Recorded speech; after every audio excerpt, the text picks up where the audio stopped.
કમલમ ખાતે મોટા ગજાના નેતાઓ આજે આવવાના છે. જગદીશ વિશ્વકર્મા છે.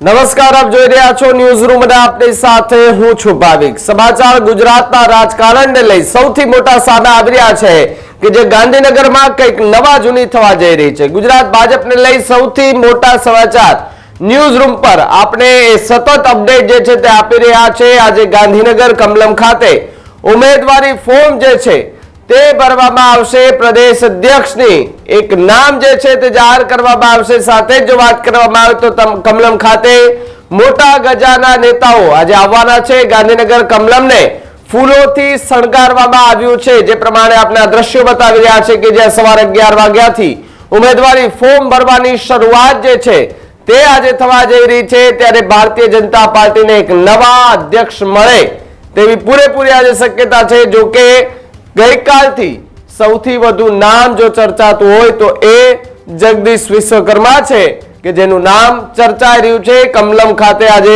લગભગ નેતાઓ જે છે તે ઉપસ્થિત રહેવાના છે.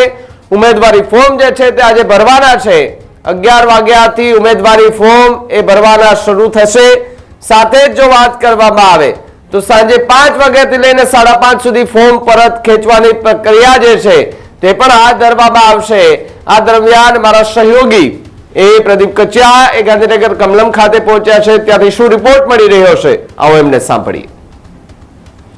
ગાંધીનગર કમલમ માટે આજે મહત્વપૂર્ણ દિવસ છે, કેમ કે છેલ્લા એકાદ વર્ષથી જે રાહ જોવાતી હતી કે ગુજરાત પ્રદેશ ભાજપના નવા પ્રમુખ કોણ બનશે ને ક્યારે બનશે. જો કે ગતરોજ ગુજરાત પ્રદેશ ભાજપના પ્રમુખને લઈને એક ચૂંટણી પ્રક્રિયા જાહેર કરવામાં આવી છે અને આજે એ ચૂંટણી પ્રક્રિયા અંતર્ગત આજના દિવસ દરમિયાન એ ઉમેદવારી નોંધાવવા માટેનો દિવસ છે, જેને લઈને ગાંધીનગર કમલમ ખાતે આજે તૈયારીઓને એ આખરી ઓપ આપવામાં આવ્યો છે. તૈયારીઓ એટલા માટે કેમ કે આજે બપોરના સમય દરમિયાન એટલે કે 11 વાગ્યાથી લઈને 2 વાગ્યા સુધી ગાંધીનગર કમલમ ખાતે ઉમેદવારી નોંધાવવામાં આવશે અને ત્યારબાદ ઉમેદવારી ફોર્મની ચકાસણી કરવામાં આવશે. સાંજે લગભગ 30 મિનિટનો સમય આપવામાં આવ્યો છે કે જ્યાં કોઈ વ્યક્તિએ કોઈ ભારતીય જનતા પાર્ટીના નેતા છે કે જેને ઉમેદવારી નોંધાવી છે તે પોતાનું ઉમેદવારી ફોર્મ પરત ખેંચવા માંગતા હોય તો તેમની માટેનો સમયગાળો એ નક્કી કરવામાં આવ્યો છે. પરંતુ આપણે જણાવી દઈએ, અત્યારે ગાંધીનગર કમલમ ખાતે અમે ઉપસ્થિત છીએ. પહેલી સવારથી જ અહીંયા પહોંચી ચૂક્યા છીએ. જ્યારે અહીંયા પહોંચ્યા ત્યારે ફૂલોથી શણગાર એ ગાંધીનગર કમલમની અંદર કમલમની બહારનો એ પરિસર કરવામાં આવ્યો છે.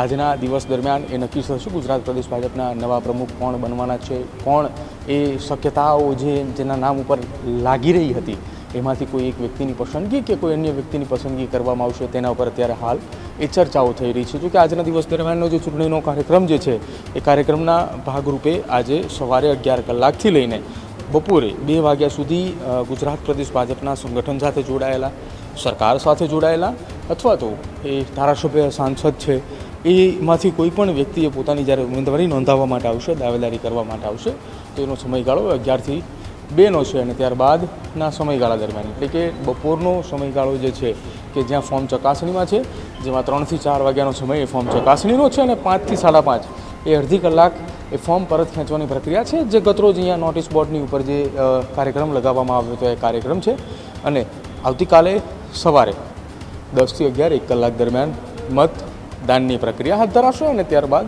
11 કલાકથી મતગણતરી એ હાથ ધરવામાં આવશે. એટલે કે આવતીકાલ સુધીમાં નવા પ્રદેશ પ્રમુખની જાહેરાત થઈ જશે. પરંતુ શક્યતાઓ એવી વ્યક્ત કરવામાં આવી રહી છે કે પ્રદેશ પ્રમુખની, ગુજરાત પ્રદેશ ભાજપના પ્રમુખની જાહેરાત એ આજે મોડી સાંજ સુધીમાં થાય તેવી શક્યતાઓ છે. આપ જુઓ, આ એ કમલમનો પરિસર છે કે જ્યાં ફૂલોથી તેને શણગારવામાં આવ્યું છે. તમામ એ તરફ કમલમનો પરિસરને ફૂલોથી શણગારી અને ત્યાં આજે જે ગુજરાત પ્રદેશ ભાજપ સાથે જોડાયેલા અને સંગઠનના જે મોટા નેતાઓ છે એ આજે આવે એ પહેલાં જ આપ જો કમલમ પરિસરને ફૂલોથી શણગારવામાં આવ્યા છે. સાફ સફાઈ પણ ચાલી રહી છે. કમલમ પરિસરના પાછળના ભાગની અંદર જે મેદાન આવેલું છે એ મેદાન ખાતે મંડપ પણ નાખવાની તૈયારીઓ શરૂ કરી દેવામાં આવી છે. એટલે કે શુભ મુહૂર્ત એ જોવાઈ ચૂક્યું છે. કમલમ ખાતે એ નક્કી થઈ ચૂક્યું છે કે આ તારીખે, આ વારે અને આ સમય એ દરમિયાન ગુજરાત પ્રદેશ ભાજપના નવા પ્રમુખે પોતાનું પદ ગ્રહણ કરશે તેને લઈને તૈયારીઓ થઈ ચૂકી છે.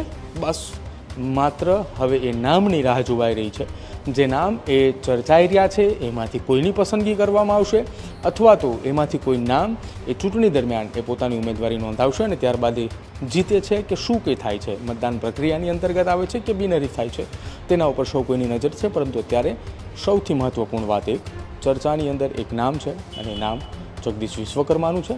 ત્યારબાદ અન્ય કેટલાક નામો છે જેમાં મયંક નાયક છે, વિનોદ ચાવડા છે, દેવુસિંહ ચૌહાણ છે, અમદાવાદના પૂર્વ વિસ્તારના સાંસદ દિનેશ મકવાણા સહિતના અનેક નેતાઓ છે. હવે જોવાનું રહેશે કે પ્રદેશ ભાજપ એ કોના ઉપર આ તાજ મૂકે છે કે જે ગુજરાત પ્રદેશ ભાજપના નવા પ્રમુખ બની શકે છે. કેમેરા પર્સન શુભમ પ્રજાપતિની સાથે પ્રદીપ કચ્છા, ન્યૂઝરૂમ, ગાંધીનગર.